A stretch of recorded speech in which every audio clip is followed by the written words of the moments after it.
Hey guys, welcome to World History 2. We're waiting on a few more to come in, see if anybody's going to add in at the last second. We've been talking about the battles of World War One, and so today we're going to talk about the Battle of Jutland or Jutland, but it's pronounced Jutland. Jutland. So this was the first and only major naval battle of World War One.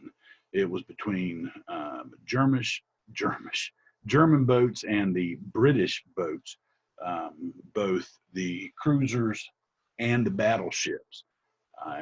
There were. It started by the scouts from both sides shooting at each other. It was a two-phase war. Phase one started at about 4 something in the evening, and it was these two groups of scouts that saw each other and then started the barrage of artillery.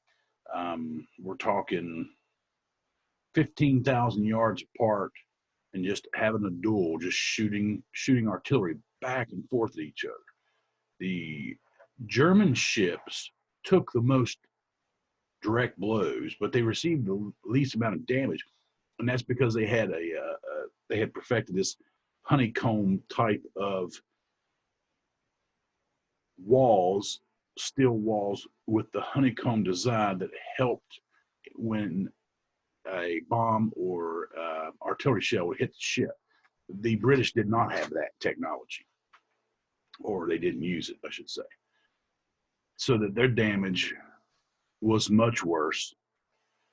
Also, the second phase kicked in about a little after 7 in the afternoon or in the evening, almost night.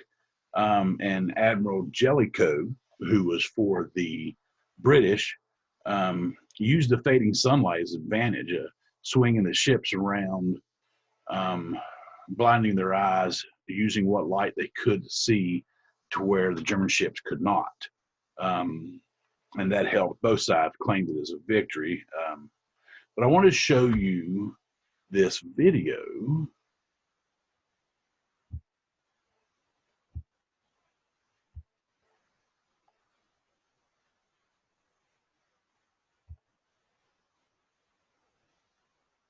Instead blockading the Germans to deprive them of supplies, the Germans harassing international shipping with U-boats. But that changes this week when mighty ships clash. 100 years ago this week was the Battle of Jutland.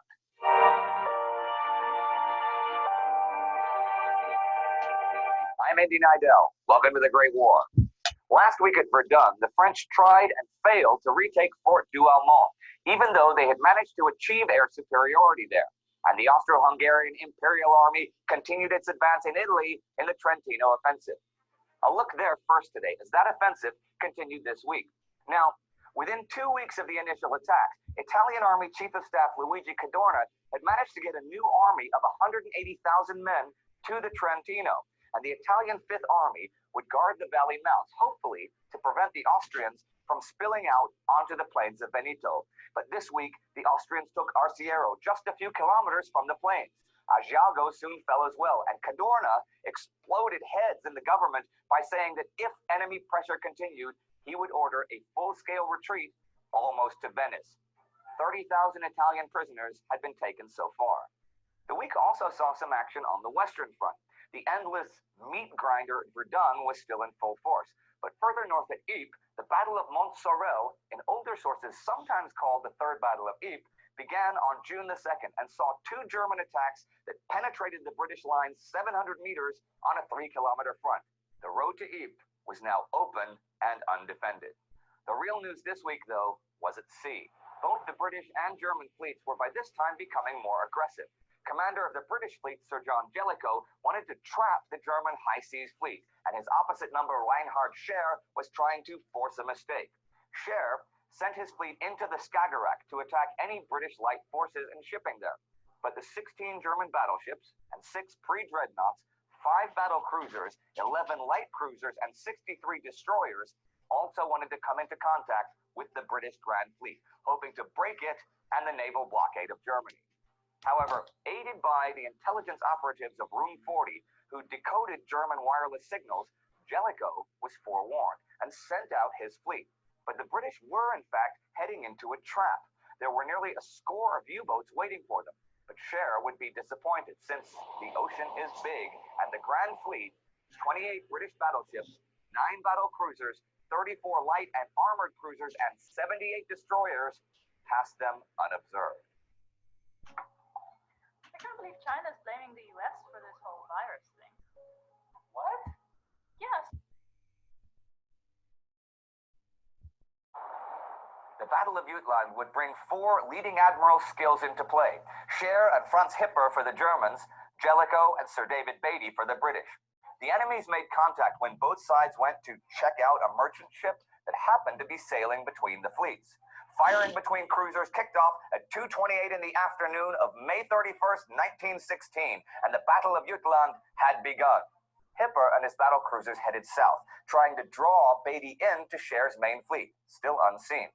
Beatty followed, aboard his flagship, the Lion. Fire opened between them at 3:48. The Lion was hit and burst into flames and would have sunk if the magazine hadn't flooded and put out the fire. The British Indefatigable was hit by 2 11-inch shells from the German Von der Tann that blew up the whole ship and killed all except 2 of the ship's 1,019 sailors. Then the Queen Mary was hit and blew to pieces. 1,266 men were killed.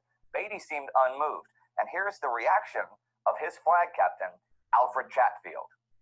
I was standing beside Sir David Beatty, and we both turned around in time to see the unpleasant spectacle. The thought of my friends in her flashed through my mind. I thought also how lucky we had evidently been in the Lion. Beatty turned to me and said, "There seems to be something wrong with our bloody ships today," a remark that needed neither comment nor answer. There was something wrong.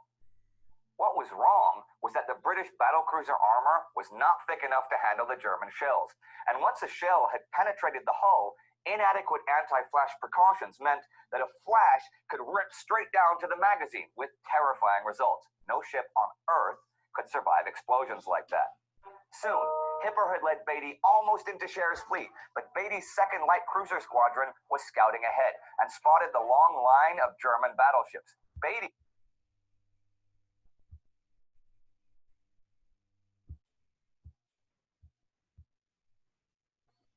Sorry about that.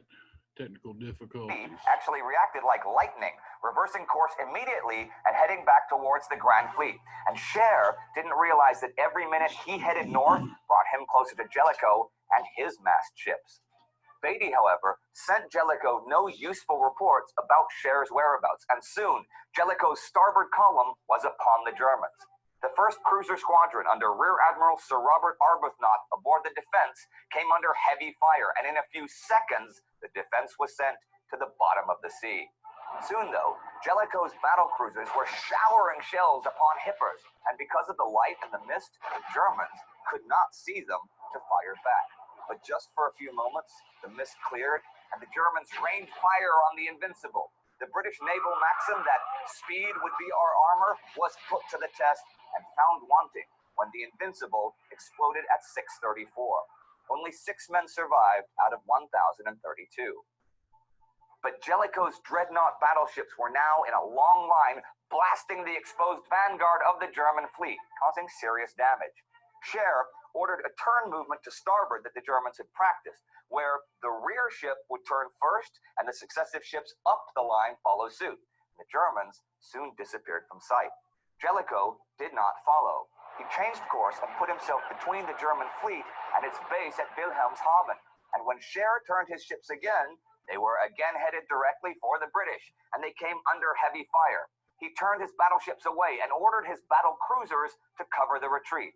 They took terrible damage, the kind no British battle cruiser could have withstood.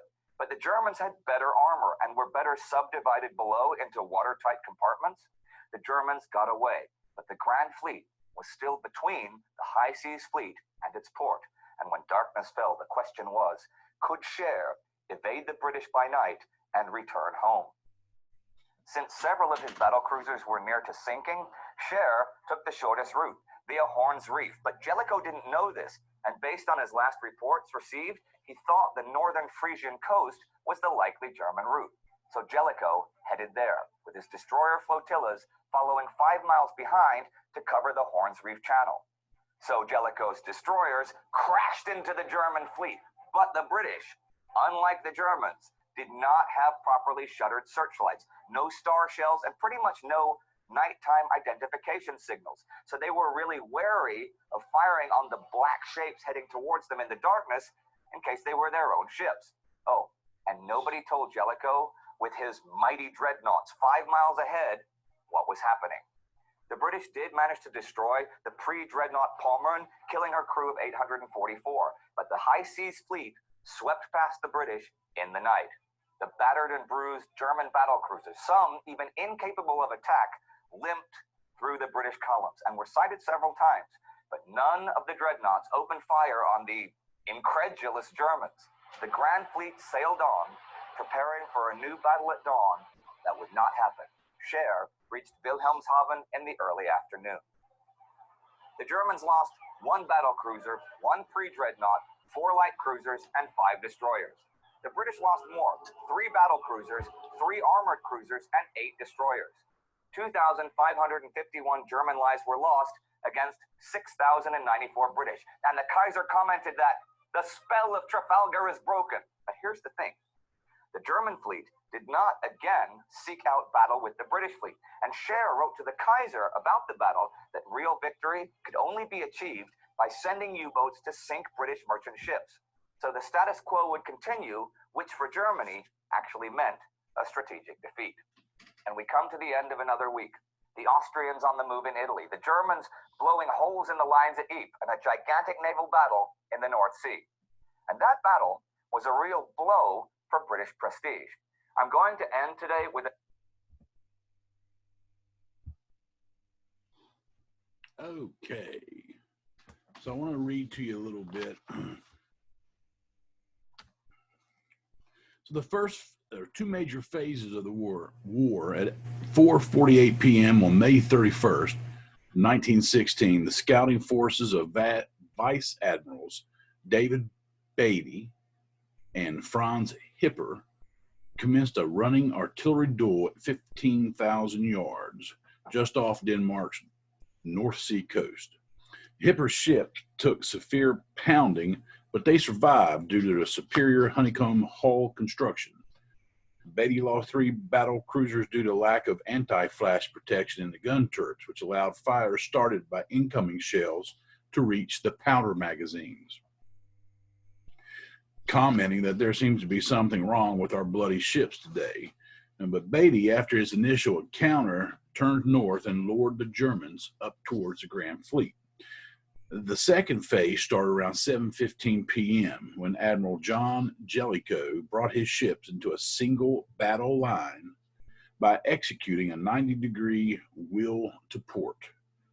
Gaining the advantage of fading light, he cut the Germans off from their home base and twice crossed the high sea fleets. Admiral Reinhard Scheer's ship took 70 direct hits while scoring but 20 against Jellicoe. Scheer's fleet escaped certain annihilation only by executing 3 brilliant 180-degree battle turns away. By the full darkness at 10 p.m., British losses amounted to about 6,784 men and 111,000 tons, and German losses to 3,056 men and 62,000 tons. Kaiser Wilhelm showered his sailors with iron crosses and his admirals with kisses. Nevertheless, by early morning, June 1st, Jellicoe stood off of Wilhelmshaven with 24 untouched dreadnoughts and battle cruisers, while Scheer kept his 10 battle-ready heavy units in the port. 3 German battle cruisers and 3 dreadnoughts required extensive repairs. Strategically, Jutland proved as decisive as the Battle of Trafalgar. The German high sea fleet had been driven home and would not put out to sea only 3 more times in minor sweeps. They never again engaged in battle during World War I. Like the French after Trafalgar, The Germans now turned to commerce raiding. In his after-action report to the Kaiser on July 4th, Scheer eschewed future surface encounters with the Grand Fleet because of its great material superiority and advantageous military geographical position, and instead demanded the defeat of British economic life, that is, by using the U-boats against the British trade. Although the British public was disappointed with Jutland, Winston Churchill precipitously noted that Jellicoe was one man who could have lost the war in an afternoon. Jellicoe instead proved Jellicoe's mettle. So the questions that we have on Jutland, we will work on Thursday.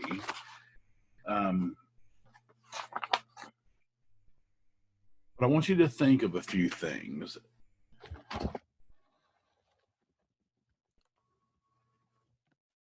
See if we get this. There we go.